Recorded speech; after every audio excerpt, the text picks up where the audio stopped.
This is SriRam Shastri. I once again welcome you back to my new video session. So today we are talking about the topic called fertilization. So fertilization is the process of fusion of male and female gamete to form a zygote inside the female reproductive system. So we are talking here about the human reproduction chapter, and fertilization is a very important event. Probably the process of fertilization takes place in 5 steps. So those 5 steps I have already noted it on the board. So you can see the first step is the sperm capacitation. Second one is the fertilizing anti-fertilizing reaction or interaction. Then the acrosomal reaction, which involves the following enzymes, and then cortical reaction, and lastly karyogamy or amphimixis. Okay. So what is capacitation? So before fertilization, what happens? First we'll talk about that. So there is something called as sexual intercourse, and there is a process called as insemination. The process of release of semen inside the vaginal canal is called as insemination. After insemination, the sperms start moving inside the vaginal canal, from vaginal canal to the cervix, from cervix to cervical canal, and from cervical canal to uterus, and uterus to the fallopian tube, to the region called ampulla, where the ovum may be situated for the process of fertilization. This process has to occur. So this process to occur, generally there is something called as certain changes inside the sperm head. When the sperms are released into the vaginal canal, they are not completely active enough to take the receptors coming from the ovum to move in the direction for the fertilization process. So what they do, there is some morphological and physiological changes inside the sperm head, and the receptors present on the sperm head are opened up. This process is called as sperm capacitation, or you can just call it as capacitation. So capacitation can take up to 5 to 6 hours. The time period for capacitation to occur is around 5 to 6 hours. After the sperms are activated, you can call it a sperm activation also.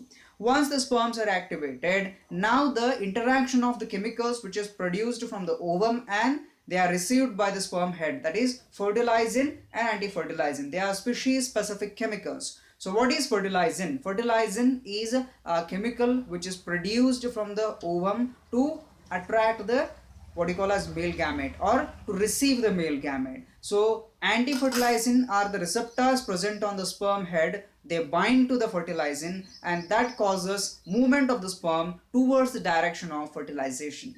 Next step is what happening here when the sperm reaches the ovum. Now I have also used a diagram here to explain the same thing. So firstly, the sperm capacitation takes place, the sperm gets activated. Once it gets activated, it moves and it reaches the membrane, that is the corona radiata and zona pellucida layer of the ovum. Once it reaches there, the acrosome contents are released. The acrosome contains 2 hydrolytic enzymes and 1 proteolytic enzyme. The name of these 3 enzymes I have already written here. The haloeurinidase is one enzyme, neuraminidase is another enzyme, and zona lysins are the third type of enzymes. Now haloeurinidase and neuraminidase, these two are type of hydrolytic enzymes. Okay, they help in formation of fertilization cone. They dissolve the membrane of the ovum and make a way for entry of the sperm head into the ovum. The zona pellucida layer is made up of certain proteins, and to lyse those proteins for the sperm penetration, the enzyme called zona lysins are used. Zona lysins are proteolytic enzymes. These proteolytic enzymes, they help in dissolving the membrane of zona pellucida, and then the sperm reaches the oval plasma membrane. Once it reaches here, then generally the sperm head only enters inside the ovum. This is the way from the sperm enters into the ovum is called as fertilization cone or fertilization path. It's also called as fertilization cone. Remember this point.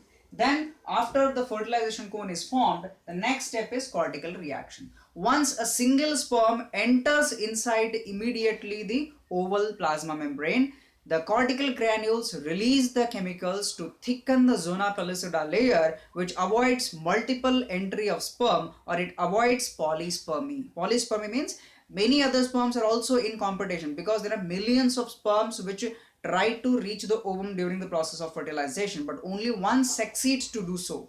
So to avoid the entry of multiple sperms, generally the thickening of zona pellucida is important, and it avoids even the living of sperms by secreting certain spermicidal substances. Once that happens, now what happens in the end? The last step is something called as karyogamy or amphimixis. The word karyogamy means fusion of gametes or fusion of nucleus. Karyon refers to nucleus, gamete means fusion. Fusion of two nucleus. So 23 chromosomes of maternal and 23 chromosomes of paternal. That is, from sperm 23 chromosomes and from ovum 23 chromosomes, they fuse together, and once they are fused, they form a diploid nucleus, and the cell then is called as a zygote. Clear? So during the process of sperm movement, there are also certain important points. What is that?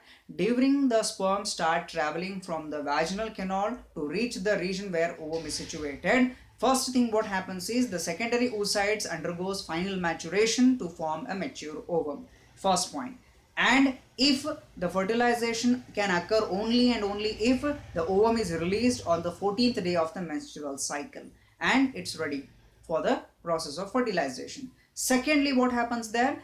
As millions of sperms are traveling, they are swimming towards the what you call as the ovum. The mucus is also being secreted from the cervix and the vaginal cavity, also the uterine cavity. But there is also one more point, that the vaginal cavity or vaginal lining also has certain phagocytic cells which starts engulfing many type of sperms. Okay, so hundreds and millions of sperms, they try to reach the ovum, but many of them, they are trapped in the uterine layer itself. Very few succeed from these regions and reach there.